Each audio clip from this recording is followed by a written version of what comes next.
Oo, tama. Marami tayong coconut.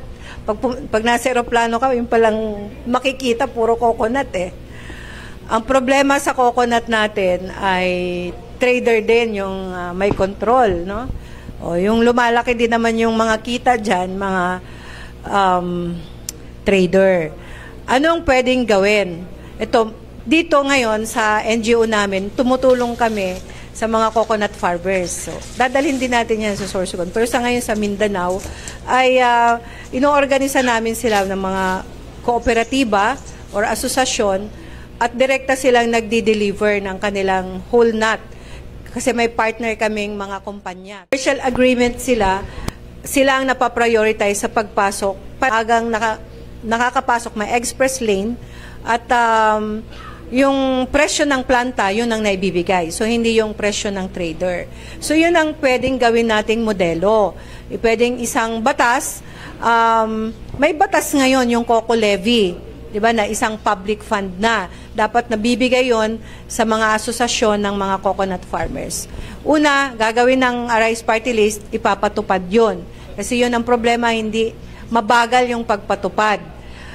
Ang pondo na yon dapat pumunta sa mga asosasyon ng mga coconut farmers para makapag-acquire sila ng mga truck, warehouse, makabili sila ng copra or coco whole nut sa kanilang mga miyembro at mag-partner sila doon sa mga gumigiling ng copra o kaya doon sa gumagawa ng mga desiccated coconut, yung kumukuha ng whole. Ngayon, direkta yung marketing para hindi na dumaan sa mga middleman.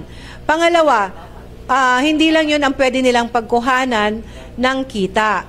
Yung mga coconut farmers naman, mula dun sa Coco Levy Fund, pwede silang magproseso ng kanilang produkto. Halimbawa, gawing coconut oil din, so community-based coconut oil production, or pwede rin silang gumawa ng iba pang mga produkto, no, mula sa coconut, yung value added.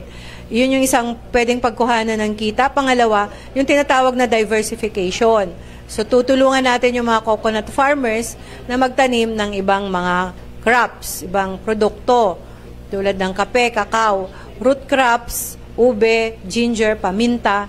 So, yun, tutulungan natin, pati mga livestock na pwede nilang maalagaan o chicken na pwede nila na alagaan na pwedeng makadagdag ng kita ng isang coconut farming household.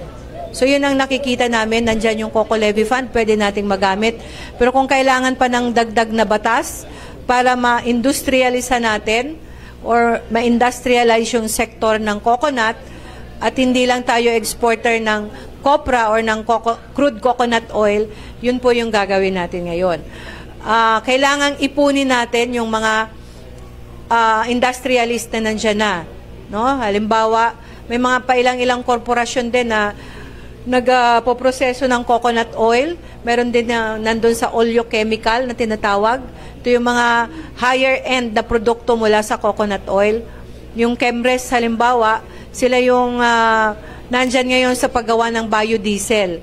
So kung mas may maraming mapondohan ang gobyerno na mga investors or kumpanya or mga asosasyon or even mga kooperatiba na pwedeng pumasok sa pagpoproseso, tingin ko ay may pag-asa yung coconut sector. Hindi lang siya taga-benta, yung farmer, taga-benta ng copra at taga-benta ng whole nut, na kung saan murang-mura. Ang pera sa coconut industry, nasa coconut oil, nasa oleochemical. No? So doon dapat yung direksyon ng pag-unlad ng industriya ng niyog.